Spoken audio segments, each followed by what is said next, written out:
If anyone thought 2025 would be a quiet year in aviation, they were dead wrong. Recently, British Airways, actually the IAG group that owns the company, made an announcement that put the entire industry on high alert. $21 billion in new aircraft. Yes, you read that right.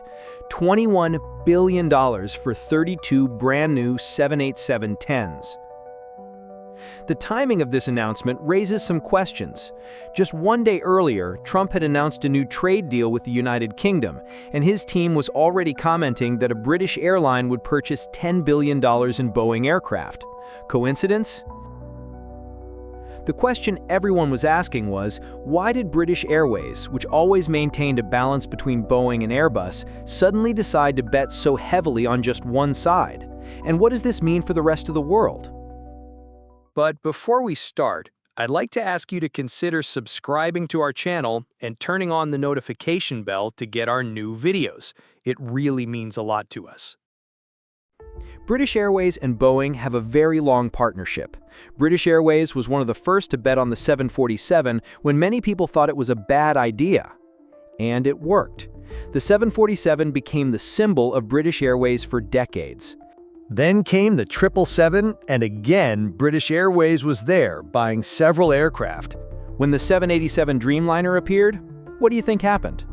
Exactly. British Airways went and bought all the variants. Airbus has always had its place too, but with a different role.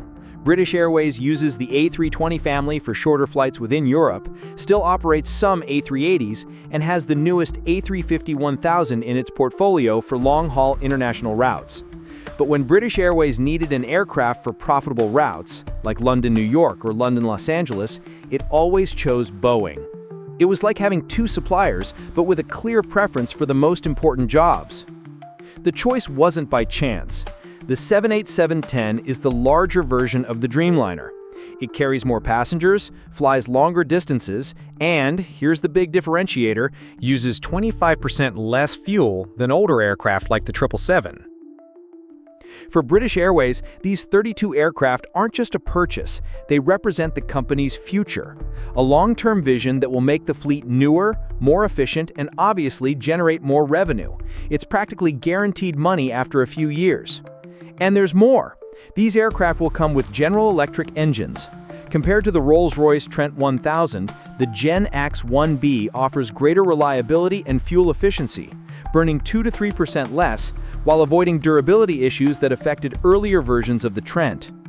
Companies like ANA and Air New Zealand have already adopted the Gen X-1B, prioritizing economy and operational consistency. It's a cost reduction strategy and optimization of the entire fleet operation. But while Boeing was celebrating, Airbus must have been wondering, what happened? Well, 21 A330-900 NEOs for $8 billion isn't small change. But compared to what Boeing took, it's like winning second place in a competition you expected to win. The most interesting thing is that these aircraft won't even go to British Airways proper. They're going to other IAG group brands, Aer Lingus, Iberia, Level. Other factors also helped.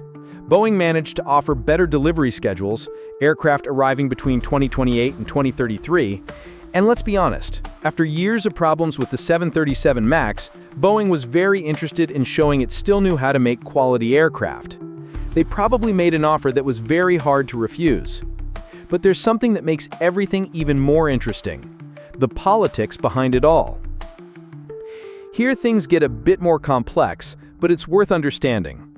IAG had profits of 4.4 billion euros in 2024, so money wasn't a problem, but the timing chosen for this purchase is a bit suspicious. After announcing a trade deal between the United Kingdom and the United States on a Thursday, the next day, British Airways announces it's going to buy billions in Boeing aircraft. And it doesn't stop there. They chose GE engines instead of Rolls-Royce. I'm not saying it was all coordinated, but well, it seems like it was all very well coordinated. Well, strengthening American industry and injecting spirit and money into Boeing, which, let's face it, isn't doing it all well, doesn't seem like a bad idea. This is how the world works today. Billion-dollar purchases aren't just about which aircraft is better. They're about trade relations between countries, diplomatic agreements, and showing which side you're on when things get serious. Boeing didn't win just because it makes better aircraft, although it really does make very good aircraft. It won because the political moment was perfect and British Airways knew how to play this game well. And this brings us to the most interesting part, what this means for everyone who isn't British Airways. Because this decision will affect a lot more people than you imagine. When the news broke, it was complete chaos in the stock markets. Boeing shares rose 3.2% on the same day, which in the world of billion-dollar company stocks means a lot of money changing hands very quickly. Airbus remained unstable, going up and down while investors tried to understand what was happening. But it didn't stop there. All the companies that supply parts to Boeing, from those who make seats to those who manufacture hydraulic systems, saw their shares rise too. It's the domino effect. When Boeing wins, the entire American aviation system wins together. For Boeing, which spent recent years facing problems because of the 737 MAX, this order was like winning the lottery and recovering its reputation at the same time. The most interesting thing about this whole story was seeing how other airlines reacted. Lufthansa, already a Boeing customer, looked at this decision and thought, maybe we're on the right track. German executives began reviewing their own fleet renewal plans.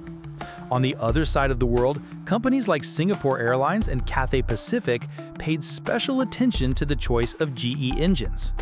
Because in the world of airlines, standardization is economy. If everyone's going the same way, maybe it's better to go along and save on maintenance. Airbus, of course, didn't stand still. It began a subtle campaign explaining why supplier diversity is important. But let's be honest, it's hard to argue against a $13 billion order. With deliveries scheduled until 2033, British Airways basically planned the next 8 years of the company. It's a long-term bet that could work out very well. But here's the issue. As much as it seems Boeing won this battle completely, the game is far from over. Airbus is like that chess player who thinks several moves ahead. They might be saving their best cards for the right moment. There are still purchase options open in the IAG contract, and the aviation market is known for its unexpected changes. Today you're on top. Tomorrow you might be playing catch-up. Airbus has some trump cards up its sleeve. The A350-1000, which British Airways already uses, continues to be one of the most advanced aircraft on the planet. And they're working on technologies that could make the next generation of aircraft irresistible. Besides, politics change. Trade agreements can be altered. Company leadership changes. What seems like a permanent victory today might just be a temporary advantage. Each delivered aircraft, each financial report, each change in British Airways routes will show whether this billion-dollar bet was worth it or not. Regardless of how this story ends, May 2025's decision has already changed the rules of the game. It was one of those moments where everything aligns. Business strategy, available money, right political moment, and something big happens. If you fly frequently, you'll feel the difference starting in 2028. More comfortable, more efficient, better connected flights. If you follow the aviation industry, you saw in real time how billion-dollar decisions can change global competitions. For Boeing, it was confirmation that years of investing in advanced technology found a market willing to pay the premium price. For Airbus, it was a reminder that in the aviation world, no position is guaranteed. But perhaps the most interesting thing is how this decision will influence the future. Other airlines observed and learned. Manufacturers adjusted strategies. Governments reconsidered trade policies. A single announcement in May created waves that will continue spreading through world skies for decades. This is how big changes happen, not all at once, but through well-calculated decisions that, looking back, changed everything. The battle between Airbus and Boeing is far from over. But May 2025 will certainly be remembered as the month British Airways chose its side, and in doing so, redefined how millions of people will travel the world. The first BA 787-10s are still just numbers in contracts, but the impact of the order is already transforming commercial aviation. It's like watching a revolution in slow motion. Each new aircraft delivered will be another step in this gigantic transformation. The next chapter is still being written, but one thing is certain, the skies will never be the same again. And that's really interesting to follow.